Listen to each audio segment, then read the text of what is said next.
Prescrição, decadência ou perempção são institutos regulados pela parte geral do Código Penal e compõem a norma explicativa do artigo 107, inciso 4 do mesmo Estatuto Penal. O conceito de punibilidade significa a possibilidade jurídica de o Estado impor a sanção punitiva, especialmente a prescrição na ação penal, que decorre de alguns requisitos, como, por exemplo, antes do trânsito em julgado e após a sentença final condenatória. Não obstante, a prescrição superveniente à sentença condenatória, chamada de prescrição intercorrente, que ocorre em segundo grau de jurisdição. A nulidade, entretanto, pode ser reconhecida advinda de princípios constitucionais e processuais, que significa o vício que macula determinado ato processual, praticado sem a observância da forma prevista em lei, podendo levar à sua inutilidade e consequente renovação.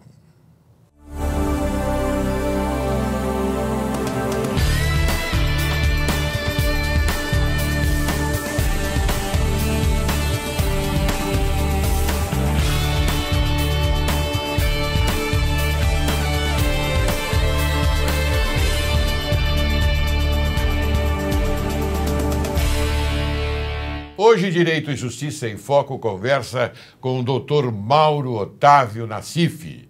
Mauro Otávio Nassif vai falar sobre prescrição e nulidade. Quem é Dr. Mauro Otávio Nassif? Advogado criminalista, ex-conselheiro do Conselho Penitenciário Estadual, nomeado pelo governador Mário Covas. Professor de processo penal da Escola Superior de Advocacia da Ordem dos Advogados do Brasil, ESA. Advogado criminalista militante, com mais de 900 júris realizados e aproximadamente 600 sustentações orais produzidas em tribunais superiores brasileiros. Nós colocamos este pequeno currículo do Dr. Mauro Nassif porque queremos que você, caro telespectador, ouça esta grande experiência do setor jurídico brasileiro no tocante à área criminal. Este é um excelente advogado. Eu queria logo no início suscitar e mostrar para você, caríssimo telespectador, em 2006 ele foi indicado pela revista Época como o príncipe das nulidades. Vejam só. Ele tem, óbvio, uma experiência de mais de 40 anos, 46 anos do júri em São Paulo. Mas eu não estou satisfeito com este nome que colocaram a ele, ou seja, príncipe das nulidades. Eu acho que ele é o rei das nulidades. Correto, doutor Mauro Otávio Nassif? Laércio, muito obrigado pelo esse novo convite. Me sinto muito honrado. Mauro, hoje nós vamos tratar exatamente de prescrição e nulidade. E nós sabemos perfeitamente que você conhece bem a matéria. Conhece, não é? Eu conheço e trabalho nela. Muito bem. Então nós já temos uma pergunta a você. Prescrição e nulidade. Nós vamos demonstrar ao telespectador como se desenvolvem esses institutos. E eu já pergunto, primeiro, o que significa a extinção da punibilidade? Respondendo à sua primeira pergunta, eu pensei muito nesse programa quando você me deu o tema e eu quero comentar com o seu telespectador algo muito importante, que a defesa criminal, Laércio e nobres telespectadores, uma defesa criminal, ela existe como defesa criminal direta e como defesa criminal indireta. A defesa criminal direta é o mérito, saber se o réu é culpado, se é inocente, se ele teve alguma justificativa legal. Neste ponto, o advogado ele fica adstrito a uma resolução do Poder Judiciário, que é o mérito. A defesa indireta tem o mesmo patamar do mérito, o resultado é o mesmo, porque a nulidade processual é uma defesa indireta. A prescrição, que é o corolário da nulidade, porque quando um processo é nulo, ocorre a prescrição. E a prescrição, segundo a exegese do Supremo Tribunal Federal, é igual à absolvição. Então, encerrando, temos a defesa direta e indireta. A prescrição é defesa indireta, porque o advogado ganha a causa. Muito bem. Eu apenas, antes de responder exatamente a sua pergunta, como um introito, eu quero dizer para os telespectadores que em outros países, a Inglaterra, etc., a Alemanha, o advogado ele não tem o objetivo de ganhar. Na Inglaterra, o advogado tem o objetivo de colaborar com a justiça. No Brasil, não. No Brasil, o advogado tem como objetivo ganhar a causa, com ética, com respeito e com honestidade. E a prescrição faz parte desta vitória. A prescrição, ela é a perda da extinção da punibilidade. O poder estatal não pode mais punir o acusado por causa do ínterim temporal entre o fato e o trânsito em julgado, como vou explicar depois. E a nulidade também. A nulidade, ela anula o processo e, consequentemente, ocorre a prescrição, que é a perda do direito do Estado de punir o agente. Muito bem, nós estamos conversando aqui, falamos logo no início sobre o processo penal, não é? Mas agora eu pergunto a você, não é? Dando sequência à nossa agradabilíssima conversa, onde está localizada a prescrição no ordenamento jurídico? Bem, a prescrição, ela está localizada no ordenamento jurídico, no Código Penal, principalmente no Código de Processo Penal, no artigo 61. O artigo 61, caput do CPP, diz que a prescrição de ofício, que deve ser decretada de ofício, a qualquer momento do processo. O artigo 61 do CPP é importantíssimo. No Código Penal, nós temos o artigo 107 até o artigo 119, tratando da prescrição, mostrando a tabela da prescrição, mostrando o quantum da prescrição, mostrando vários e vários aspectos interessantes, e também nós temos na Constituição, na Carta da República, referência à Constituição. Então nós temos o CPP, o CP e a Carta da República. Muito bem, eu gostaria que você explicasse bem ao telespectador, porque você colocou de uma forma espetacular esse artigo 61 do Código de Processo Penal. É o mais importante. Muito bem. Quando ocorre a prescrição? Porque é de ofício, né? É de ofício que o magistrado declara de ofício a ocorrência da prescrição. Explica mais ou menos como acontece. Olha, como nós estamos na época da Copa do Mundo, mais ou menos nessa época, Copa do Mundo, é importante essa imagem. A prescrição é bola na rede. A prescrição não é bola na trave, é bola na rede. O marcar o gol. Marcar o gol. O advogado ganha a ação. Eu quero reiterar, há acordos do Supremo Tribunal Federal onde se diz claramente isto. A absolvição está nesse patamar, a prescrição nesse patamar. Então, vejam os telespectadores que a prescrição ocorre quando o Estado juiz, o Estado poderoso, o órgão estatal, não consegue a punição do agente dentro de um ínterim delineado dentro do nosso direito positivo, que é a tabela do artigo 109. Então, existem vários e vários pedaços do processo. O pedaço entre o fato e a denúncia recebida, da denúncia recebida até a publicação da sentença, e a principal das prescrições, que é da sentença publicada até o trânsito em julgado. Então, são nesses lugares, Laércio, que a prescrição ocorre. E quando ela ocorre, Certo.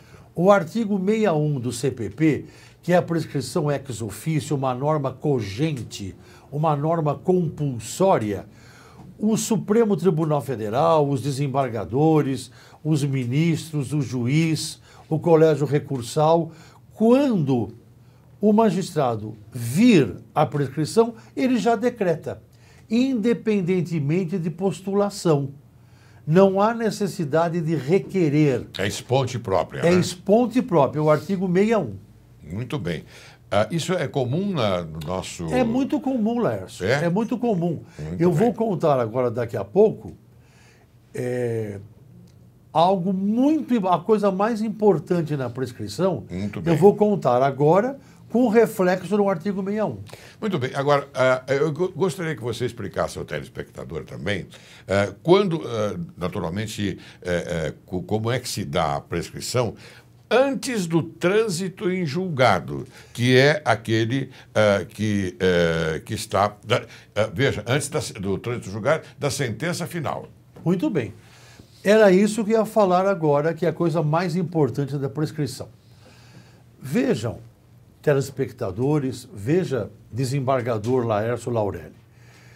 A prescrição é uma arma violentíssima, é um canhão, não é um estilingue, é um canhão que o advogado tem para ganhar a causa. Então, eu vou contar para os seus telespectadores algo muito importante e que pouca gente sabe.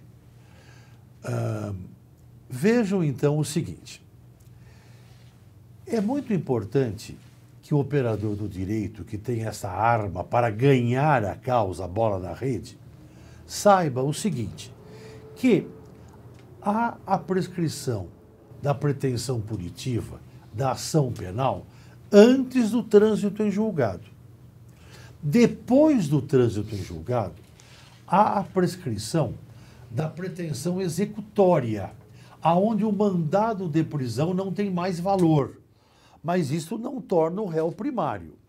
Então, a prescrição da pretensão executória é um tipo de prescrição classe B. Ele não vai preso, mas perde a primariedade. O que nos interessa aqui, Laércio, é a prescrição da pretensão punitiva. Então, Explica o que é a pretensão punitiva ao telespectador. Exatamente.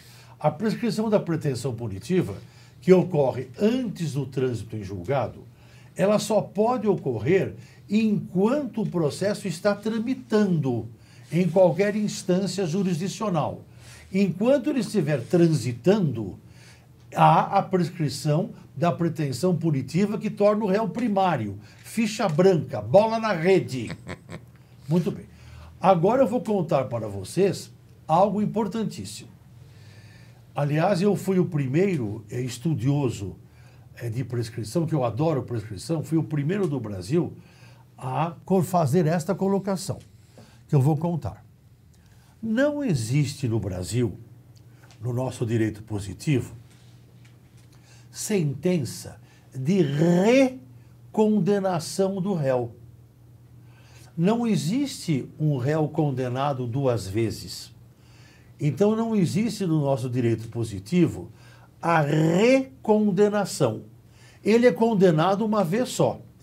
Então agora que eu vou dar para vocês o pulo do gato. O réu é condenado, por exemplo, em primeiro grau, a uma pena X, um crime X. Por exemplo, ele recebeu de pena, vamos supor, 3 anos de reclusão, por uma falsidade, por um estelionato, etc. Essa sentença de primeiro grau é a única que vai existir na vida desse réu. Ele apela, foi condenado a 3 anos. 3 anos prescreve em 8 anos. Ele apela.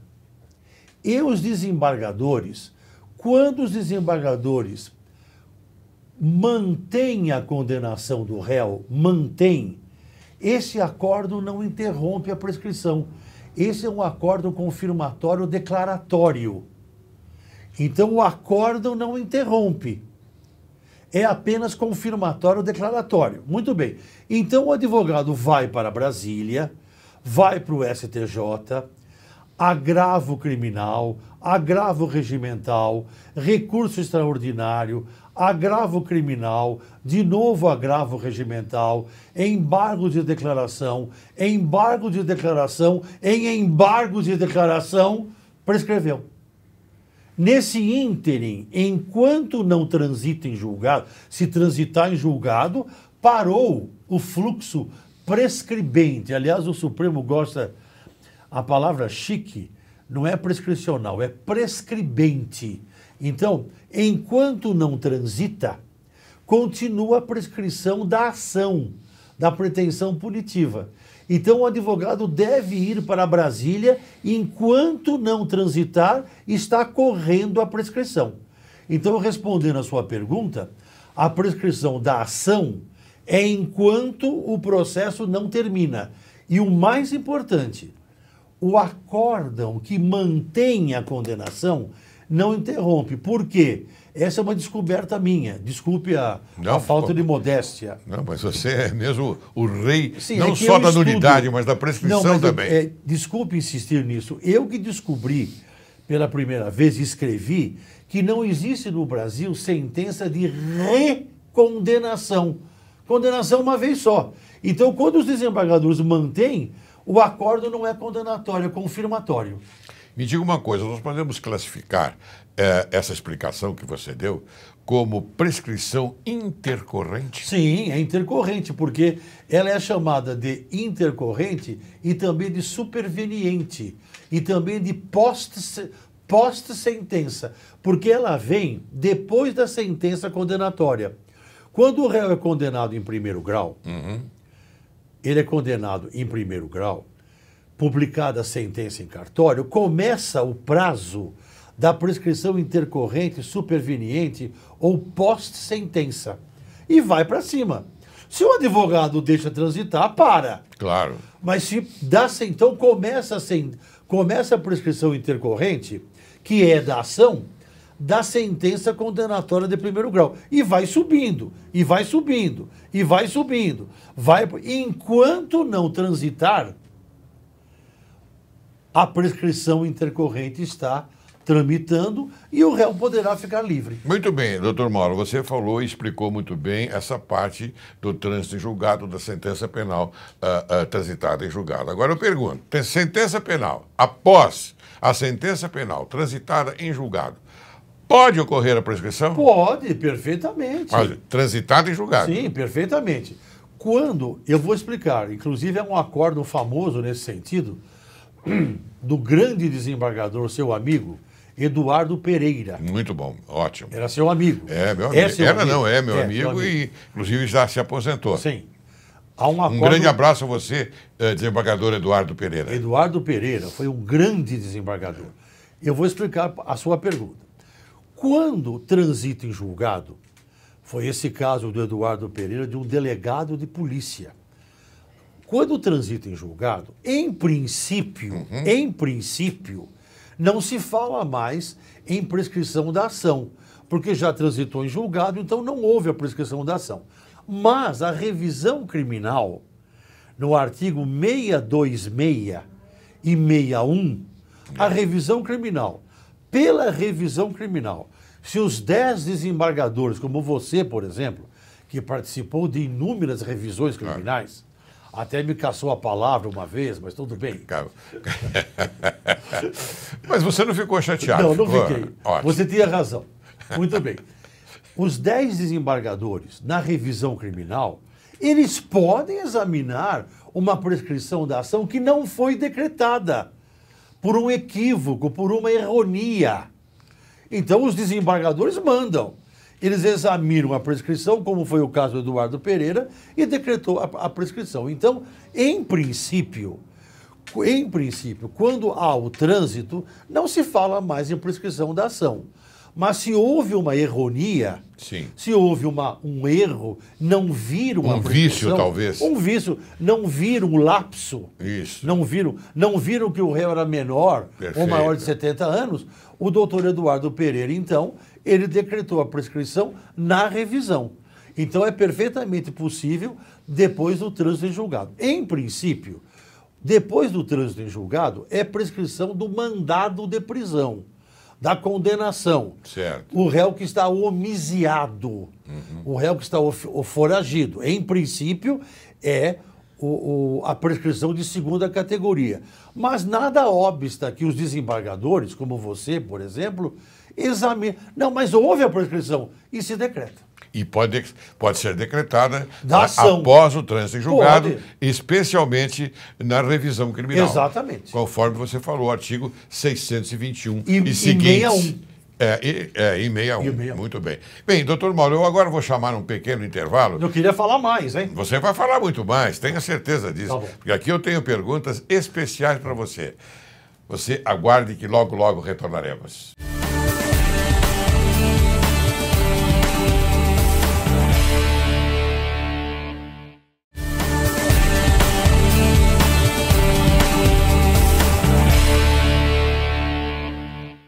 Retornamos. Bem, doutor Mauro, nós entendemos muito bem aquilo que o senhor acaba de nos ensinar. Mas eu pergunto, há um comando especial como termo inicial da prescrição? Sim. Segundo o Código Penal, segundo a Constituição Federal, o comando é o seguinte: quando ocorre o fato. Quando o fato ocorre, começa a contar a prescrição, a corrida entre o Estado e o réu. Então, nós temos o artigo 111, o artigo 112 do Código Penal, as normas constitucionais, mas, basicamente, para o telespectador entender, ocorreu o fato, um soco no nariz, quebrou o nariz, começa a contar a prescrição. Lesão corporal. Exatamente. Muito bem. Há também prescrição após a sentença condenatória irrecorrível. Sim. É aquela do artigo 112, se não me Aquela que engano. nós já falamos da revisão. Certo. O artigo 112 do Código Penal mostra a prescrição do mandado de prisão, do réu homiciado, do réu foragido. O mandado de prisão caduca. Então não pode mais ser preso. Esse que é o comando da prescrição classe B, da condenação. Muito bem. Doutor Mauro, eu gostaria que você explicasse ao telespectador se pode ocorrer a prescrição da multa. O Código Penal autoriza da seguinte maneira: a prescrição da multa ocorre em 2 anos, nesse ínterim de 2 anos. Agora, não existe multa se o crime foi prescrito. Se o crime, por exemplo, prescreveu, a multa prescreve junto. Ah, é? Ah, muito bem. Não existe prescrição do crime e remanescente a pena de multa. Certo. Não existe. E quando o condenado que está em livramento condicional foge da prisão? É o artigo 113. É um artigo muito interessante que diz o seguinte: o réu está cumprindo pena Sim. no cárcere. Ele foi condenado, vamos supor, a 5 anos de cadeia. 5 anos, por exemplo, prescreve em 12. Ele ficou preso e acabou fugindo da cadeia quando faltavam 2 anos para cumprir a pena, aquela pena grande. Ele fugiu. Então agora, Laércio, agora, telespectadores, a prescrição, quando ele fugiu, não é mais de 12, é do quanto resta para cumprir a pena. Então há um lapso temporal. Um lapso temporal do que falta. Então, ele foi condenado, exemplificando, foi condenado a 5, cumpriu 3, fugiu. A prescrição agora é sobre 2, não é sobre 5. É sobre o tempo que resta da condenação. Muito bem. Bem, agora, doutor Mauro, eu vou entrar num tema que o telespectador, às vezes, parece que fica um pouco em dúvida sobre o entendimento. Nós falamos de minoridade penal. Minoridade penal é aquela que ocorre dos 18 anos para baixo, certo? Mas existe uma outra minoridade que é uma questão de ajuste, não é? Entre os 18 e 21 anos. E a minha pergunta é bastante clara. Você pode explicar, em primeiro lugar, esse tipo de minoridade? E depois, e quanto à redução dos prazos prescricionais, do artigo 115, que é do menor. Do menor. A explicação é muito simples. O menor, para o direito penal, como todo mundo sabe, ele já tem 18 anos e não completou 21 anos. E o maior, ele completou 70 anos para cima. Já completou 70 anos. Não 60, 70 anos. Muito bem. Então, o artigo 115, ele determina que para o menor, ao tempo do crime, e para o maior, ao tempo da condenação, os lapsos prescricionais sejam reduzidos pela metade, o que é uma extraordinária questão benéfica para o réu. Certo. Então, o menor, menos de 21. Agora, o maior, de 70 anos, quando ele completar 70 anos e um dia, ele já tenha o benefício de contar a prescrição pela metade, em qualquer que seja a sua área de tramitação do processo. Ele pode completar 70 anos em primeiro grau, em segundo grau, durante o ínterim de recurso para o STJ, para o Supremo Tribunal Federal, na hora que ele completar 70 anos... E um dia, aplica-se o 61.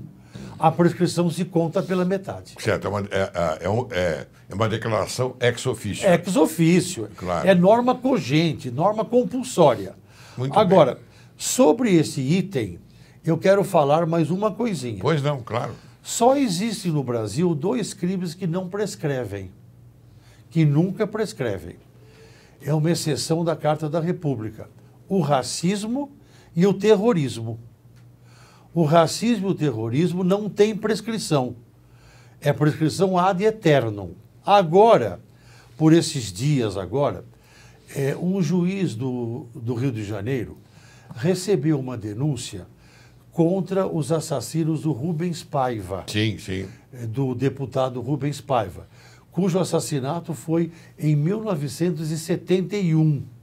Isto é, há 43 anos atrás. Perfeito. E o juiz recebeu a denúncia entendendo que é um crime imprescritível porque está em normas internacionais.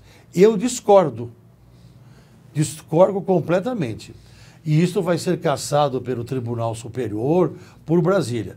Eu respeito muito o deputado Rubens Paiva, conheço a história dele, tenho respeito pela família, mas os assassinos do Rubem Paiva não podem mais ser processados, não por causa da lei da anistia. Esse é um outro problema que não faz parte do nosso programa de hoje. E sim porque houve a prescrição.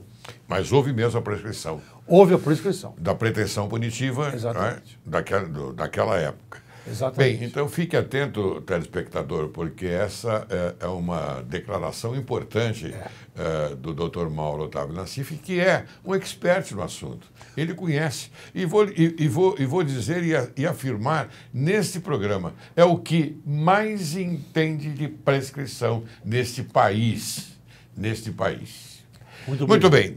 Doutor Mauro, vamos prosseguir. Há alguma causa impeditiva da prescrição? Olha, esse é um tema importantíssimo e eu volto para aquela minha explicação do acórdão dos desembargadores que manteve a condenação.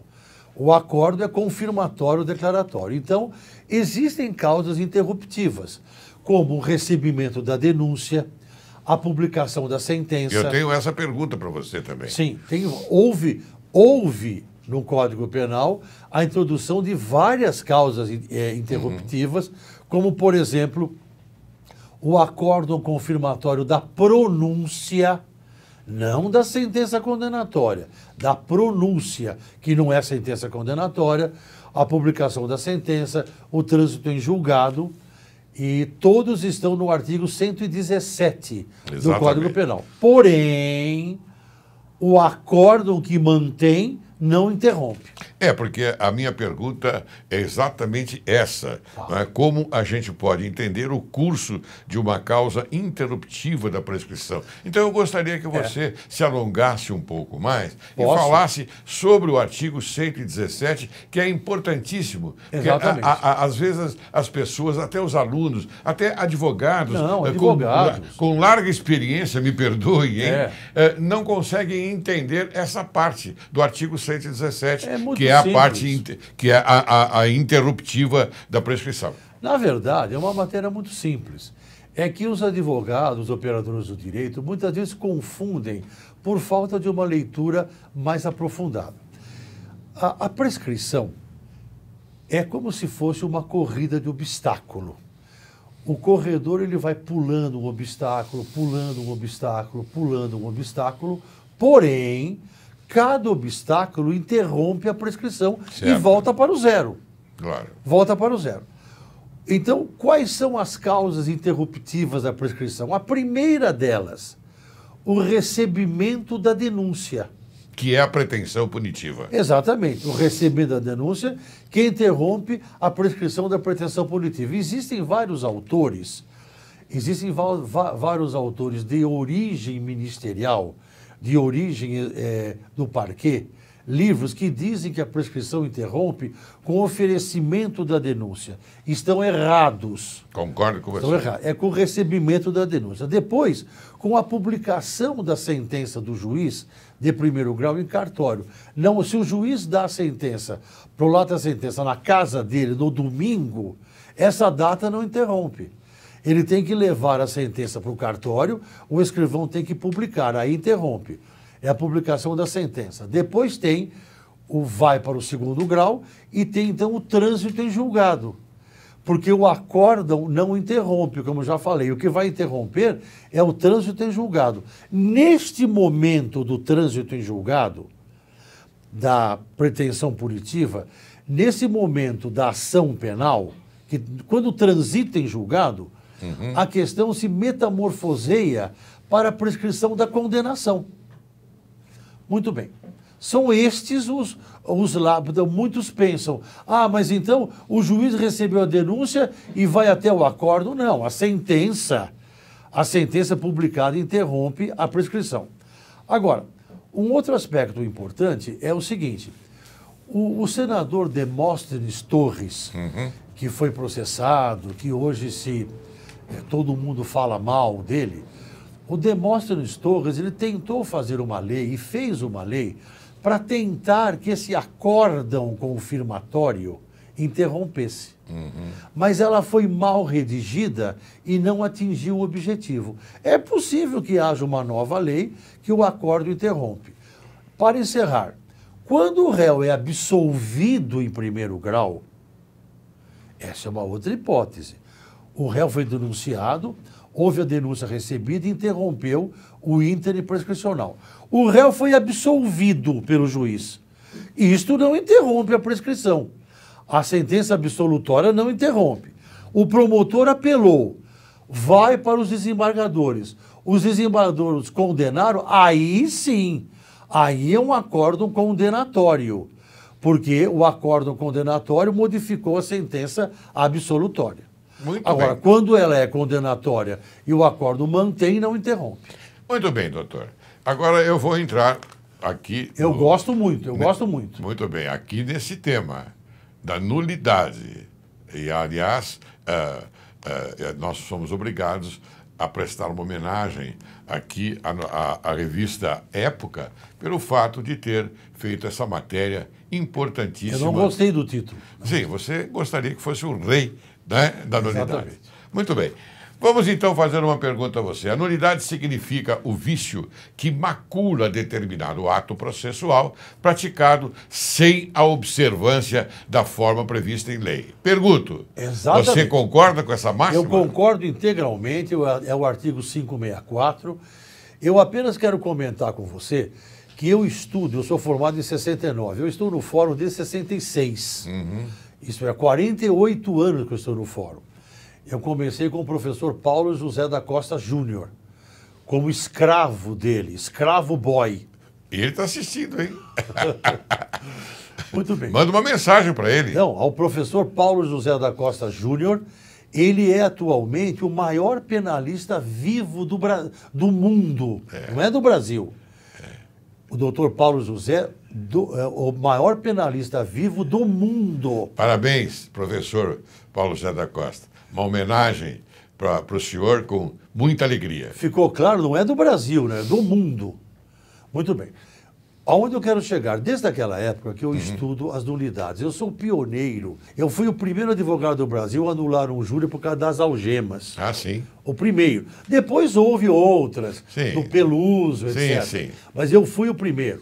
Eu fui o primeiro advogado do Brasil a anular desaforamento, porque o advogado não contrarrazoou as razões do desaforamento. São técnicas processuais. Sim, eu adoro nulidade. Agora você perguntaria para mim, a nulidade é aquilo que você falou, é um vício insanável, Sim, absoluto. claro. Você pergunta, mas qual é a vantagem da nulidade? É a prescrição. É a prescrição. A prescrição é a arma maior do advogado. Então, quando o advogado consegue anular um processo, um acordo, um aresto, ele consegue fatalmente a nulidade e ele é bola na rede. Claro. Bola na rede. Muito bem. Respondendo ainda a sua pergunta sobre a nulidade. A nulidade, ela pode ser, então, relativa, absoluta. Absoluta É isto que eu queria perguntar a você, porque muitos alunos de faculdade não entendem bem o que significa a nulidade, quer dizer, da forma absoluta e da forma relativa. É um prejuízo. E também aquela quando se coloca a concreta, a nulidade absoluta e insanável. Insanável, exatamente. Quando a nulidade ela é sanável, por exemplo, o advogado, isso está na súmula do Supremo Tribunal Federal. Por exemplo, um advogado não foi intimado para uma deprecata. Não foi intimado para uma carta precatória, uma deprecata, houve audiência, ou houve duas audiências, não foi intimado. Só que não causou prejuízo nenhum. A testemunha que foi ouvida não sabia nada em relação a ele, ao réu. Sem prejuízo não há nulidade. Então, a nulidade sem prejuízo se chama relativa. Relativa. Agora, quando há um prejuízo... Ela é absoluta. Por exemplo, a primeira vez que eu anulei foi com o doutor Ari Belfort. Conheceu? A primeira vara criminal do Tribunal do Juízo Singular. Lembra-se? Lembro. Primeira vara criminal. Lembro. Ari Belfort. Ari Belfort, grande. Ele foi o primeiro desembargador. Saudoso Ari Belfort. Anular um júri por causa das algemas. Depois houve o caso do Peluso, mas o primeiro foi esse meu caso. Que os jurados ficaram influenciados pela algema quando não havia motivo. O réu era primário de bons antecedentes. Eu pergunto, a nulidade causou prejuízo? Não. Causou prejuízo porque os jurados, eles foram influenciados. Eu agora consegui uma nulidade pela primeira vez no Brasil. O réu primário de bons antecedentes, o juiz não deixou que ele trocasse de roupa. A família levou a muda de roupa. Uma roupa dele, um homem comum, normal, trabalhador. Sim. Daí disse o juiz, aqui no meu tribunal do júri, faz o júri com a roupa do presídio. Mas como? Mas o presídio estava com uma camiseta CDP de Pinheiros, não era uma camiseta comum. Nos Estados Unidos, não, ele entra no júri de com outra roupa. Exatamente. Claro. Então, respondendo a sua pergunta, a nulidade absoluta, o advogado tem que mostrar qual foi o prejuízo. Qual foi o prejuízo? Como nesse caso, você mostrou qual foi o prejuízo. Muito bem. Nesse patamar, pode a jurisdição proclamá-la de ofício? Pode. Isso está no artigo 654. Vou repetir. Que eu mato a cobra e mostro o pau. Tá certo. Eu mostro onde está escrito. Eu gosto dos mínimos detalhes. Ótimo. É o artigo 654, parágrafo 2º. Muito bem. É o habeas corpus ex officio. Ninguém requereu. O ministro Vitor Nunes Leal tem um acórdão famoso onde o advogado levantou 8 nulidades. Nossa. Ele rejeitou as 8 e decretou a 9ª, que ele viu. Ele viu a 9ª e decretou de ofício, não é verdade? Exatamente. Doutor Mauro, Eu sei perfeitamente que você tem muitos amigos e você gostaria de fazer uma homenagem agora a um seu amigo falecido recentemente. Por gentileza, faça. Muito bem. Eu quero rapidamente, por causa que o programa já está no final, de fazer uma homenagem muito sincera, muito profunda ao grande professor de processo penal, ao grande jurista Rogério Lauria Tucci, que faleceu recentemente. Quero fazer uma homenagem a um dos maiores juristas processualistas do Brasil, estendendo os meus sentimentos ao seu filho, José Rogério Cruz e Tucci, que é diretor da Faculdade de São Francisco atualmente. A esse grande professor, as minhas homenagens. Muito bem, eu quero juntar as minhas homenagens a do Dr. Mauro Otávio Nassif, porque tenho para mim que ele é, porque essa história, porque foi embora, faleceu, não foi, ele é, porque nós nos lembramos dele, nós gostamos dele, por isso hoje nós estamos homenageando pós-mortem, né? Uma homenagem póstuma. Então eu quero me juntar a você, Mauro, e homenagear também esse grande jurista brasileiro. Bem, eu agora peço a você suas considerações finais. Eu também quero, para encerrar o programa, eu quero só contar uma coisa, que eu substituí no Conselho Penitenciário Estadual, quando eu fui nomeado, o professor Rogério Lauria Tucci. Muito bem. Ele era conselheiro, mas não pôde continuar, e eu fui nomeado no lugar dele. Eu quero dizer o seguinte, para encerrar. Eu quero insistir, Laércio, que na advocacia criminal nós temos a defesa direta e a defesa indireta. A defesa direta é do mérito. A defesa indireta é de questões processuais, prescrição e nulidade. É uma arma do advogado. O advogado tem que lutar para ganhar a causa, com ética e honestidade. O advogado não colabora com a justiça. Ele colabora com o seu cliente. A prescrição faz parte desse objetivo de ganhar a causa e não colaborar com a justiça. Muito bem, Mauro Otávio Nassif, eu agradeço muito a sua presença aqui no programa Direito e Justiça em Foco. Você engrandeceu sobremaneira o nosso programa e você deu uma brilhante aula processual para nós. Eu aprendi muito com você hoje também. E tenho certeza absoluta que o telespectador ficou mais atento e, maiormente, aos estudantes de direito que estão assistindo o programa. Você é um brilhante advogado. Eu digo isso de público. Muito obrigado. Muito obrigado.